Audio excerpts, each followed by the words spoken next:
नमस्कार दोस्तों, स्वागत करता हूं अपने YouTube चैनल FCL के 9304 में। मैं हूं लोकेश। दोस्तों, आज का जो चर्चा का विषय है वो रहेगा आर्जिमोन।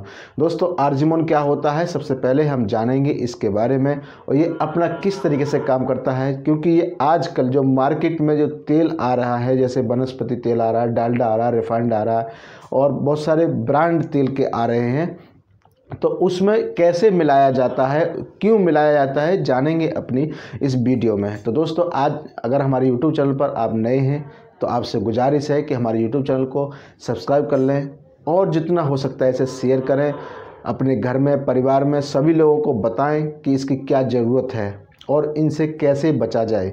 तो दोस्तों, लास्ट में अपनी प्रतिक्रिया हमें ज़रूर दें और बताएं कि ये वीडियो कैसी लगी।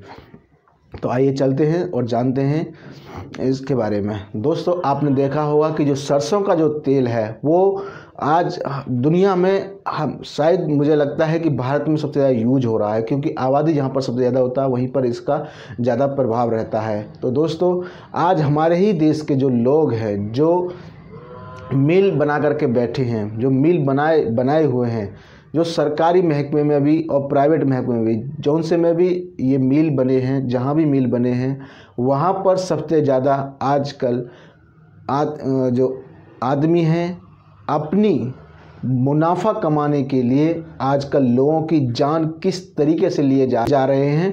तो आजकल जो मिल जो सरकार ने बना रखे हैं वहाँ पर मिलावट किस हद तक की जा रही है। दोस्तों सरकारी महकमे में जितने भी मिल हैं वो किस तरीके से अपना काम कर रहे हैं।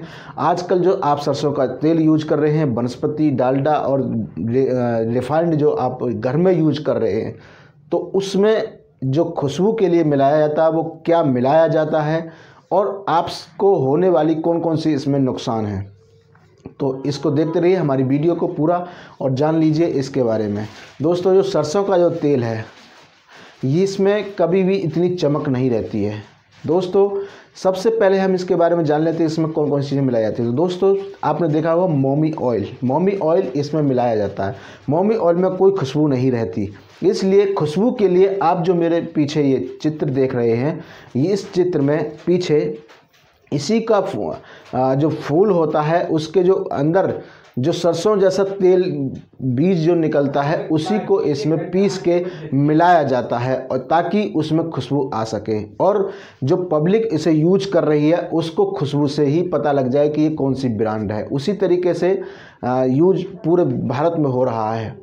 तो दोस्तों, अब दीपावली का टाइम चल रहा है, तो दीपावली के टाइम पर सबसे ज़्यादा रिफाइंड और वनस्पति और जितने भी आपके तेल सरसों जितना भी होगा वो सबसे ज़्यादा यूज हो रहा है। तो दोस्तों, हर एक चीज़ में ये चीज़ें ये जो पौधे का जो बीज होता है वो उसमें मिलाया जाता है। ये सिर्फ खुशबू के लिए आपको मिलाया जाता है और इसकी खुशबू से बहुत सारे नुकसान होते हैं, जानेंगे हम वो बाद में। पहले इसके बारे में होने वाले किस किस में मिलाया जाता है पहले उसके बारे में हम जान लेते हैं। दोस्तों, आपने कभी देखा होगा कि इस बीज को कहाँ कहाँ यूज कर सकते हैं। तो दोस्तों, मैं आपको बता दूं, ये आटे में भी आपका यूज हो रहा है। जो महीन आटा सबसे ज़्यादा आता है उसमें भी इसका प्रयोग होता है ताकि पब्लिक को अच्छा लगे और उनकी ब्रांड अच्छे से चल सके। अब ये दाल, जो पैकेट में जो दालें आती हैं उनमें भी ये चीज़ें मिलाई जाती हैं। जो दूध होता है उसमें भी इसमें मिलाया जाता है। जो पैकेट वाली जो चीज़ें होती हैं उनमें सबसे ज़्यादा मिलाया जाता है, क्योंकि आप देखेंगे ओरिजिनल चीज़ ज़्यादा दिन नहीं चलती है। उसे अगर आप खुले में रख दें या फिर आप उसे पैकेट में रख दें तो उसके ख़राब होने के ज़्यादा चांसेज होते हैं। लेकिन जब ये पैकेट में बंद होता है तो ये महीनों महीनों साल भर तक चल जाता है। तो जो चलने का जो कारण है ये वही कारण है जो काफ़ी टाइम तक चल जाता है, तो वो इसी पौधे की वजह से चलता है, जिसे गांव में कटैया बोलते हैं और इसके जो बीज निकलते हैं उस बीज का यूज होता है। दोस्तों, सरसों का तेल जो आजकल सबसे ज़्यादा सरसों का तेल, रिफाइंड, वनस्पति घी और तुम्हारे जो मार्केट में जो चीज़ें चल रही हैं उनमें सबसे ज़्यादा यूज इसी का हो रहा है। दोस्तों, अगर आप अभी तक इस चीज़ों को नहीं समझ पाए हैं तो आपसे गुजारिश है कि इन चीज़ों से ज़्यादा बचने का प्रयास करें और घर में अगर 2 चम्मच की सब्जी बनाने की ज़रूरत है तो मैं कहना चाहूँगा कि उसमें सिर्फ 1 चम्मच से काम चलाने का प्रयास करें। अगर आप ऐसा करते हैं तो मैं समझता हूं कि आप कम से कम 50% बीमारी को दूर रखेंगे।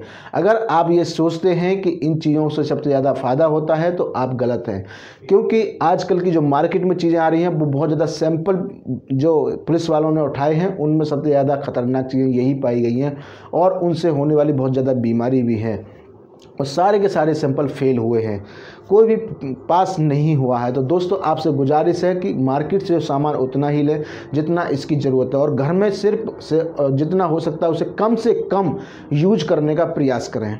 तो दोस्तों आइए जानते हैं इसकी जो होने वाले जो बीमारी है वो बीमारी कौन कौन सी है। जैसे कि आपने देखा होगा कि आजकल जो माँ बाप हैं अपने बच्चों को रिफाइंड में तली हुई हर चीज़ को खिलाते हैं, जैसे भटूरे बनाते हैं, पराठे बनाते हैं और बहुत सारी चीज़ें बनाते हैं। तो दोस्तों आपने देखा होगा कि बच्चे के जो पैर होते हैं वो पैर किस तरीके से मोटे हो जाते हैं, बॉडी एकदम मोटी हो जाती है, गाल भी बहुत ज़्यादा मोटे हो जाते हैं, बॉडी एकदम ऐसी हो जाती है, मतलब फूलने फालने वाली हो जाती है। दोस्तों वो फूलना जो है वो ना तो सरसों के तेल से होता है ना रिफाइंड से होता है। वो जो उसमें तत्व जो मैं आपको फ़ोटो ये दिखा रहा हूँ, इस फोटो की वजह से जो इसमें जो बीज निकलता है उसका जो उसमें मिलावट होता है उसकी वजह से ये होता है। आप ये मत सोचिए कि आपका बच्चा तंदुरुस्त है, वो तंदुरुस्त नहीं बल्कि वो एक बीमारी से ग्रसित हो चुका है। इसलिए आपसे गुजारिश है कि उन चीज़ों को कम से कम यूज करें। अगर आप ऐसा करते हैं तो मैं समझता हूँ कि आपके लिए फ़ायदेमंद, आपके बच्चों के लिए फ़ायदेमंद होगा। अगर आप नहीं कर पाते हैं तो आपको फिर घातक बीमारियों से उलझना पड़ेगा।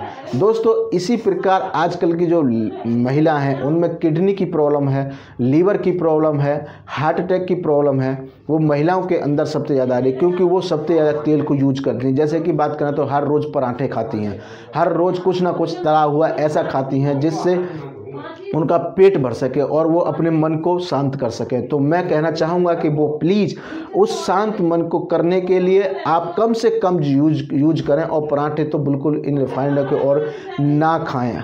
अगर आप इन चीज़ों से बच गए तो मैं समझता हूं कि बहुत सारी बीमारियों से आप बच सकते हैं।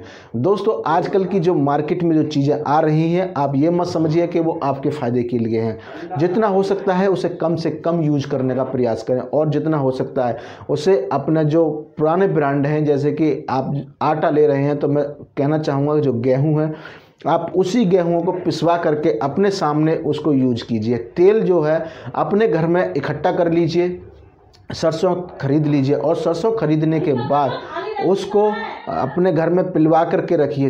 अगर आप ऐसा यूज करते हैं तो मैं समझता हूं कि 50% बीमारी आपसे दूर रहेगी, क्योंकि आप मार्केट का सामान ज़्यादा नहीं खरीद पाएंगे।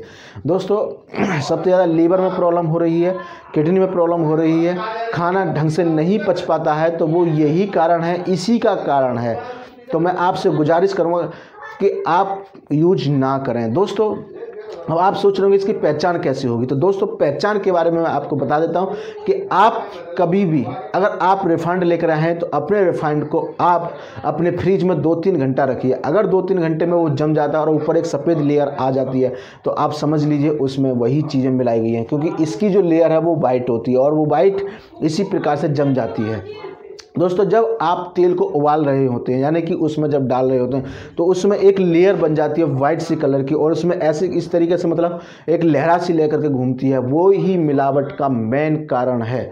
वो समझ जाइए कि उसमें मिलावट है। या फिर अगर आपको तब भी समझ नहीं आ रहा है तो आप हथेली पे लीजिए और हथेली पे इस तरीके से उसे रगड़ने का प्रयास कीजिए और अगर उसमें ज़्यादा चमक आ जाती है, मतलब वो चमक जो आती है वो वाइट होती है और वाइट की वजह से ही ये प्रॉब्लम है, ये जो आपका है मिलावट की आपको पता लग जाएगी। तो दोस्तों ये वीडियो आपको कैसी लगी? अगर ये वीडियो आपको अच्छी लगी तो अपने और फ्रेंडों को और अपने दोस्तों को, अपने घर में, परिवार में इसको वीडियो को सबको दिखाएं और बताएं कि इनसे कौन कौन सी बीमारी होती है। दोस्तों अगर आपने अभी तक हमारा YouTube चैनल सब्सक्राइब नहीं किया है तो प्लीज़ आपसे गुजारिश है कि हमारे YouTube चैनल को सब्सक्राइब कर लें और जितना हो सकता है शेयर कर दीजिए और अपनी प्रतिक्रिया हमें ज़रूर दीजिए और बताइए कि वीडियो कैसी लगी।